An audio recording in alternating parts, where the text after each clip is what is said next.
Hey guys, what's up? It's Kelsey here. Welcome back to How to Fingerboard episode number 5. If you've been following them for a while, you know that I've already done the how to pop shove it, how to ollie, how to impossible, and how to kick flip. If you've watched videos before, you know that I've explained this is the order of how I learned and how, in my biased opinion, the best way to learn is. Before I get started with this video, I'm going to show you guys my setup that I'm using.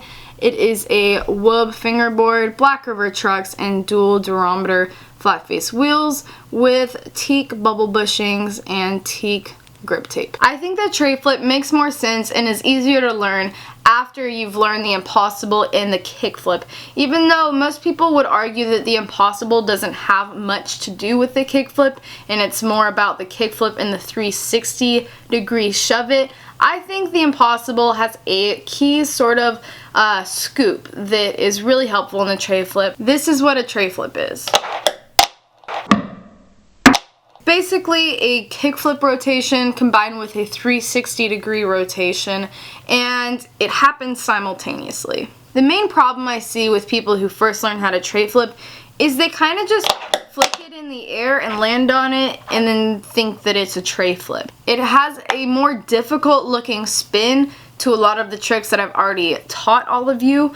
So it's very important that you know all the other tricks before you try doing this one, just so you don't form bad habits in over-rotating tray flips or doing like varial kick flips instead. And the best way I describe how to do this trick to people quickly is a scissor kick. A scissor kick meaning that your middle finger goes towards you and your front finger goes away from you in, I guess, this scissor motion. The movement of this finger is basically exactly like the movement in a kick flip, but the difference is with a tray flip, you're adding this scooping rotation while you flick the board like you would for a kick flip. A key thing to remember when you're doing the tray flip is to make sure that your board finishes in the way that it started. In my case, it would be if you're going purple side forward where the nose is, you want to make sure that it doesn't end up looking like this when you land. You want to make sure it looks the same way you started. So here we have purple at the nose, and we end up with purple at the same place. Basically all this is doing is avoiding a under rotation or an over rotation to make sure that you don't do like a varial flip, because what that looks like is basically this, and then you start with the wrong direction going. You got it, you got it. Just like most tricks, if you're having trouble getting the height to the tray flip and it's just not really working, try going fakie, which is the same finger positioning but going the opposite way.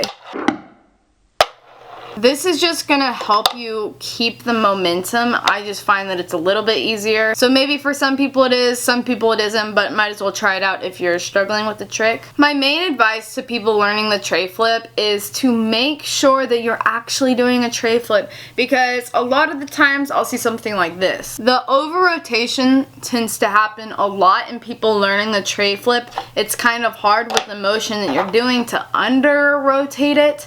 So over rotation is common, and just make sure that you avoid that. What you want to focus on as soon as you start trying to do the tray flip is the finger positioning and rotation.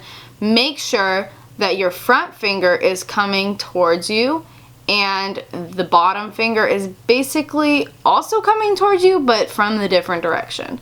So you get that scoop, you'll feel it. Now you don't want to scoop like you would in impossible, because that's using too much of your finger. You want to kind of do the scoop and then release it with the ending of the kick flip.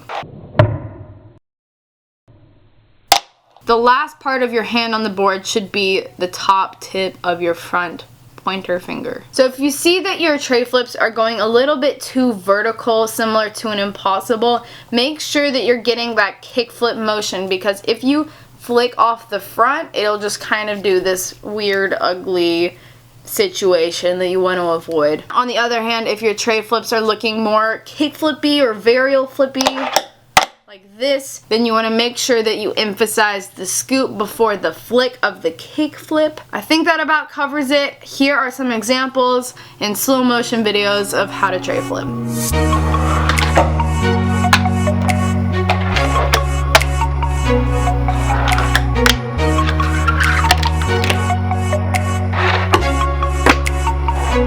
hope you guys enjoyed this video. If you did, give it a thumbs up. And if you learned how to tray flip by the end of this, congratulations. And also tell me in the comments down below. Thank you guys for watching this video. I'll see you all in the next one. Goodbye.